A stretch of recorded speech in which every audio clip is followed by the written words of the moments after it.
Wallawani Injiwan. So hello everyone. So my name is Mariko Smith. I'm a Yuin woman with Japanese heritage. And yes, Steve said, working at the Australian Museum. So I've been working at the Australian Museum for a number of years. So currently in this role since July, and then before that, First Nations Curator, backfilling for Laura McBride, who was previously the First Nations Curator, who is now in the Director First Nations role here at the Australian Museum. Before that, Assistant Curator, and even before that was Indigenous Repatriation Officer, working with Phil Gordon. So Phil Gordon, as many of you know, had recently retired. So the museum is, our team in First Nations has been undergoing staffing changes, and this has had impact on our work in establishing the division and also reviewing and implementing new policies. So that's is someone controlling the slides, or we just go to the next slide, please? Yeah, Mel's looking. Oh, thanks, Mel. Yep.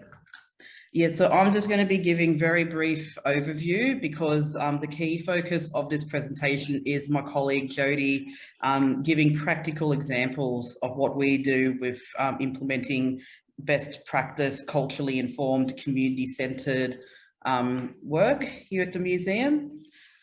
So just with the Australian Museum collections, I'm sure many of you are familiar with us as an institution, being the oldest public museum in Australia, founded in 1827. So I guess over those years, many different types of collections, policies and practices.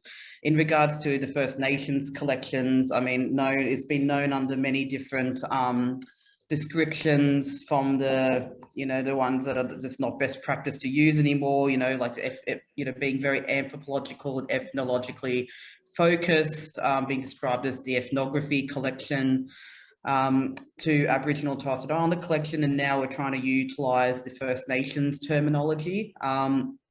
So we've had to work with very colonial infrastructures and structural systems as well, and so with the policies, obviously, as you can imagine, very strong white Western anthropological ethnographic, I should say, focus.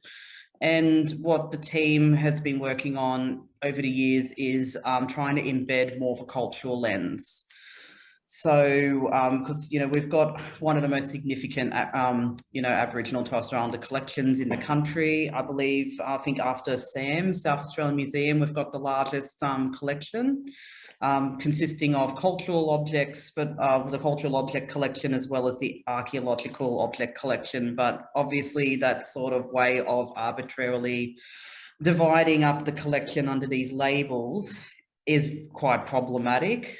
So, in line with what's been happening in the museum sector as well, with the paradigm shift. So just a bit more about my background as well as my museum experience. I've got an academic research background, and I have specialised in incorporating Indigenous ways of knowing into museum as well as artistic practices, focused on First Nations cultural resurgence, community initiatives that has been inspired through GLAM collections, also public history focus, and it's important in looking at a lot of the museum policies over the years through AMAGA, so like the Australian Museums and Galleries Association, from the previous possessions, new obligations, policy guidelines back in 1993 to continuous cultures, ongoing responsibilities in 2005, and right up until 2019 with Dr. Terry Janke's work with the Indigenous Roadmap. And you see that paradigm shift from the material to the relational, so from focusing on these objects and objectifying cultures, and being focused so much on the collectors and the institution. So it looks like my internet connection might be unstable. Let me know if I do start cutting out. I just got an alert just then. So yeah, moving from that material to the relational, we're trying to move it towards communities being active stakeholders and beneficiaries, not just being objectified or extracted for knowledge. And so with this legacy hanging over us, we've got, you know, a big job ahead of us. I mean, looking at what Alison was presenting on previously, you know, a bit of envy there, being able to show the policy documents that she's been working on. And yeah, I do reinforce that point Alison was making in regards to there's no need to reinvent the wheel. So we don't start from scratch per se, but considering the focus of the previous for the current standing policies that are just long overdue for review, we need to better embed that cultural lens. And it's just something from, you know, 2021 to collections focus, you know, with our next steps, what we're trying to do is doing things in practice now that will inform our policy. So my job as collections manager, I've inherited obviously the review of the collections policy, and that's just going to be work that'll be undertaken over the next few months. The museum has also recently appointed a Pacifica collections and engagement manager, Melissa Malu. It's really great to have Melissa on board.